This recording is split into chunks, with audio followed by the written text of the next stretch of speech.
Hi అండి, అందరికీ welcome back to my channel Latha Nani 004 officials. ఇదైతే బుధవారం రోజు మా ఆయన అయితే పాపం రెస్ట్ పెట్టుకున్నాడు. ఈ రెస్ట్ పెట్టుకున్నాడు ఏమో కానీ నిమిషం కూడా ఖాళీగా లేడాయనే. ఇంకా అబ్బా ఇవాళ అర్థమైందే నాకు, నీ పని నిన్ను ఊకే అనేది కదా, ఊకే వేసుకుంటూ ఉంటావని.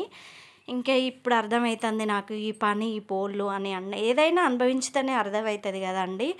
ఇంకా మగవాళ్ళు చేసుడంటే పాపం ఎంతైనా రిస్కే, మనకే యాస్ట్ వస్తుంది కదా.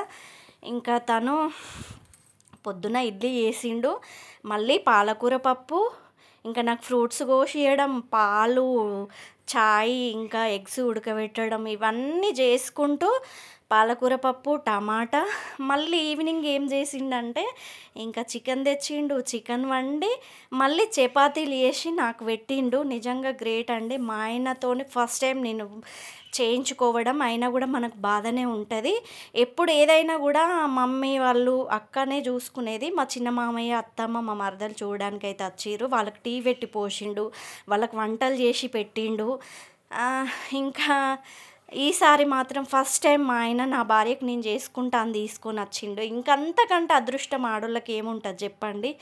అసలు ఎన్ని ఆస్తులున్నా మనకు తక్కువే.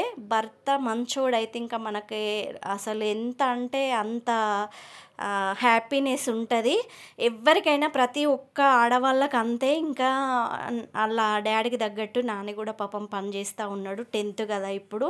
వాడు చదువుకుంటూ హోంవర్క్ రాసుకుంటూ నాకైతే పని చేసి పెడతాడు వాడు. ఇంకా నేను ఎక్కడన్నా ఉంటా అక్క వాళ్ళ ఇంటికాడ కానీ అంటే వాళ్ళు అసలు ఒప్పుకోవట్లేదు.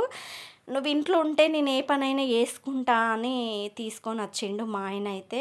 మరి ఇంత కష్టపడే మా ఆయనకు, మా నాన్నకి లైక్ ఇవ్వండి, సబ్స్క్రైబ్ చేసుకోండి. ఇంకేంటంటే నేను ఇంట్లో ఎట్లా ఉంచుకుంటానో అంత నీట్గా ఉంచుతారు మా ఆయనను నాని అయితే. ఇంకా ఎప్పుడైనా ఎక్కడనో దగ్గర ఉండే నేను ఈరోజు మా ఆయన నాకు వేసి పెడతానంటే చాలా అంటే చాలా సంతోషం. ఇంకా మా డాడీ ఉంటే ఫుల్ సంతోషపడేవాడు అసలు.